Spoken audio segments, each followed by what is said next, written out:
7 India, सच दिखाने की हिम्मत। नमस्कार, न्यूज 24/7 इंडिया में आपका स्वागत है। मैं हूं आपके साथ निधि पाल। चलिए शुरुआत करते हैं आज की ताजा खबरों की।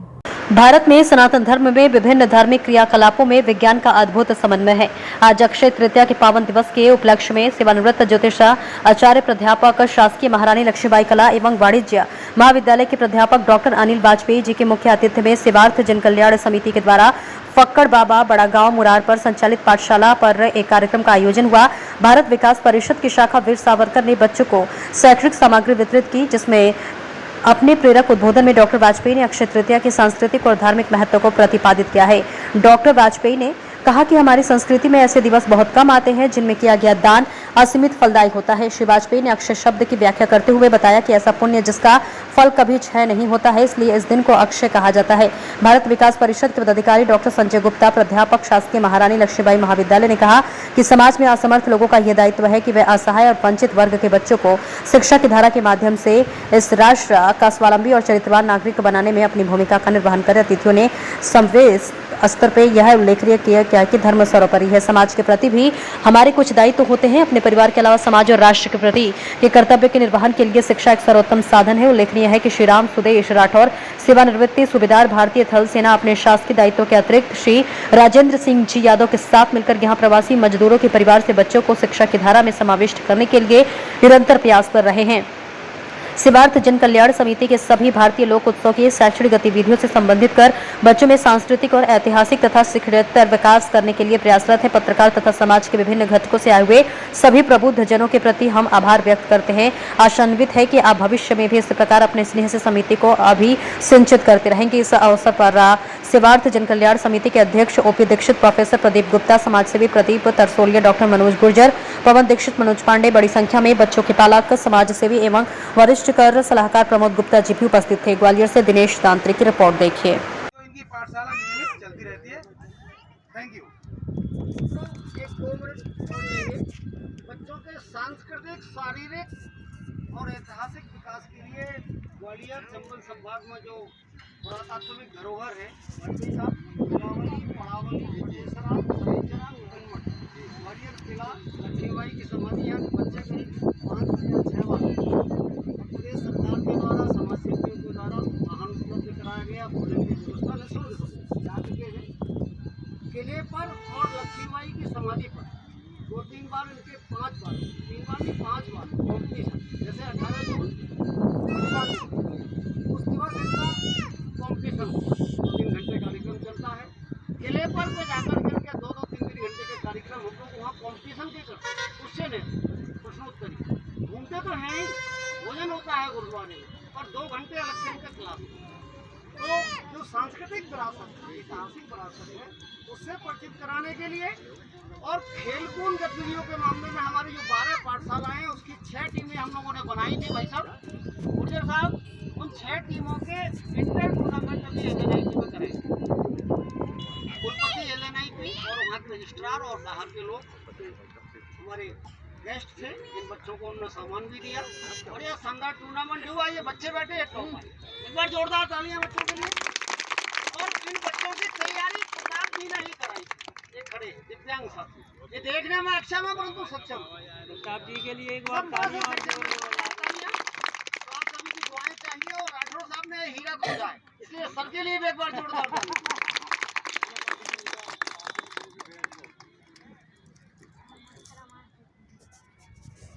अगला जून में एक कॉम्पिटिशन। नदियाँ कहाँ से निकली, किन पहाड़ों से निकली, यानी सारी गतिविधियों को गुप्ता साहब फिजिकल एक्टिविटीज को एजुकेशन एकेडमिक एक्टिविटीज से जोड़ के ऊपर पढ़ा। जैसे सपोज करिए, देखो बेटा इधर नर्मदा करो सब लोग, ताप्ती खड़े हो जाओ, सब कराते खड़े हो सब लोग, जो ऐसे पढ़ते खड़े हो सब लोग, खड़े हो गए हमारे जैसे, थोड़ा दूर दूर खड़े हो, दूर दूर खड़े हो। अब मैं बोलूंगा, आप जैसा मैं कहूँगा वैसा करोगे और कहोगे।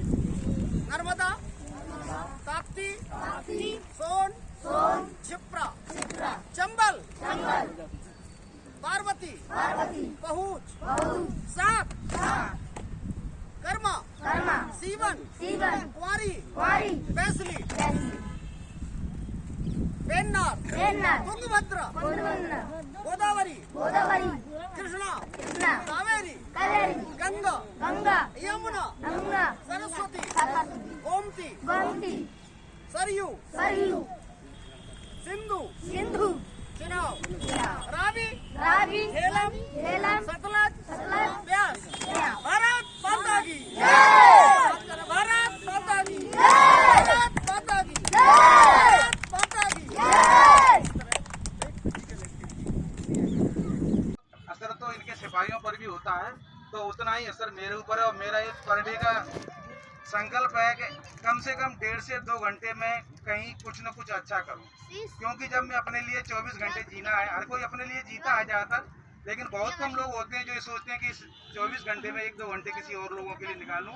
और मैं देखता हूं कि जिस संस्था में मैं जुड़ा हूं उसमें बहुत से लोग ऐसे हैं जो अक्सर हमें पाठशालाओं में देखते हैं और तन मन धन से तीनों तरीके से देखते हैं, तो नेचुरल है कि हमारा जोश और हाई होता रहता है कि मैं सही जगह जुड़ा हूँ। और मुझे मोटिवेट करने वाले बहुत से लोग हैं, और थकान भी होती है तो कई बार वो थकान दूर हो जाती है आप लोगों की जब सम्मान या शाबाशी मिलती है।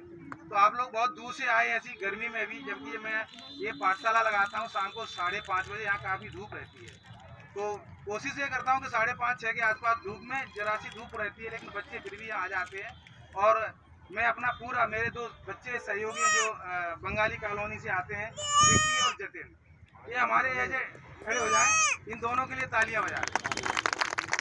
ये मेरे साथ अक्सर रहते हैं, मैं भी इनकी पूरी, क्योंकि ये भी काफ़ी ग्रामीण या कहा जाए मजदूर परिवार से ही है, तो मेरा ये प्रयास रहता है कि इन दोनों बच्चों की मेरी देखभाल में पूरी नज़र रहती है कि बच्चे कैसा पढ़ रहे हैं, कैसा। मेरे साथ भी आते हैं कहीं, क्योंकि ये उम्र हमारी ज़्यादातर कुछ हट करके करने की हो जाती है, तो उससे आप बचे रहें।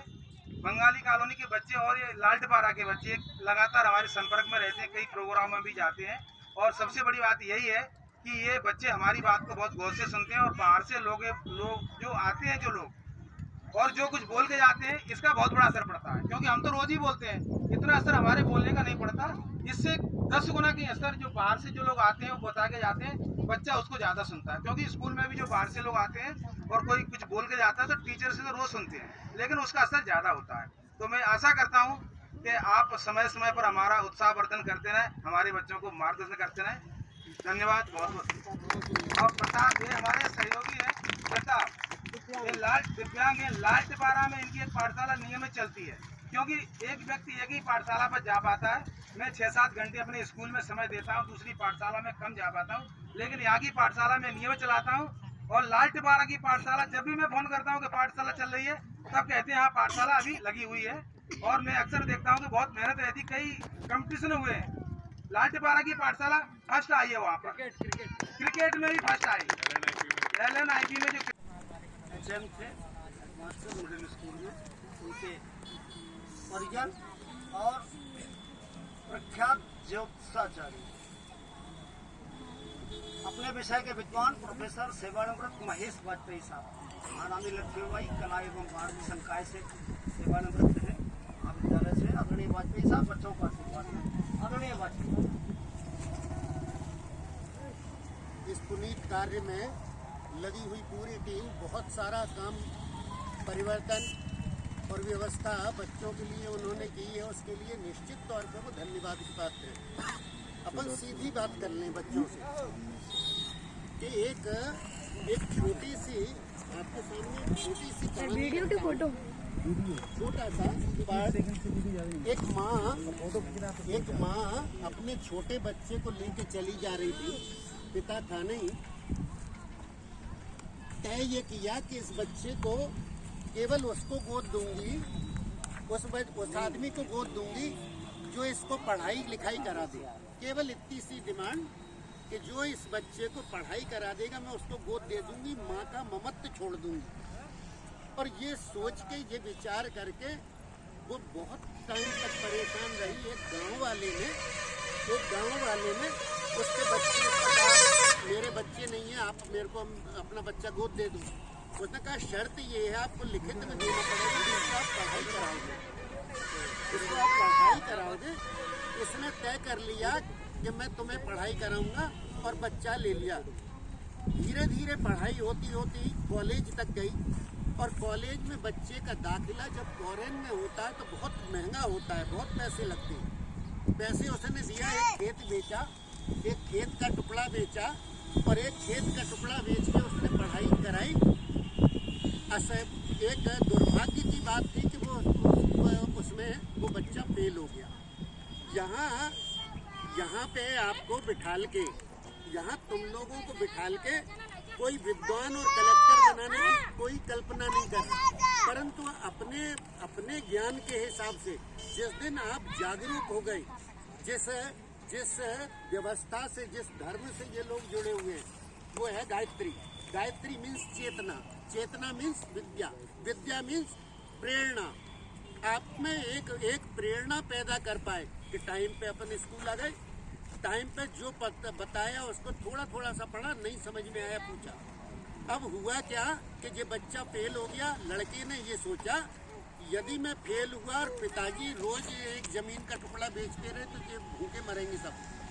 वो घर से अलग हो गया, एक धार्मिक संस्थान में जाता था एक दिन का खाना खाने, इस्कॉन में, अमेरिका की बात कर रहे हैं। और बाद में थोड़ा थोड़ा सा काम करके, इसने छोटा छोटा सा काम करके, छोटे छोटे से ऐसे ही गुरुओं से थोड़ी थोड़ी सी शिक्षा लेके अपना काम चालू किया, धीरे धीरे धीरे धीरे। और जानते हो वो कौन हुआ? वो बिना पढ़ा लिखा आदमी स्टीव जॉब्स हुआ, जिसने एप्पल कंपनी खरीद ली। और फिर विश्वास की बात क्या कि 55 साल की उम्र में, जब वो 55 साल का हुआ तो कंपनी ने उसको निकाल के फिर अलग खड़ा कर दिया। वो देखना चाहता था ईश्वर कि इसका विश्वास का क्या हुआ।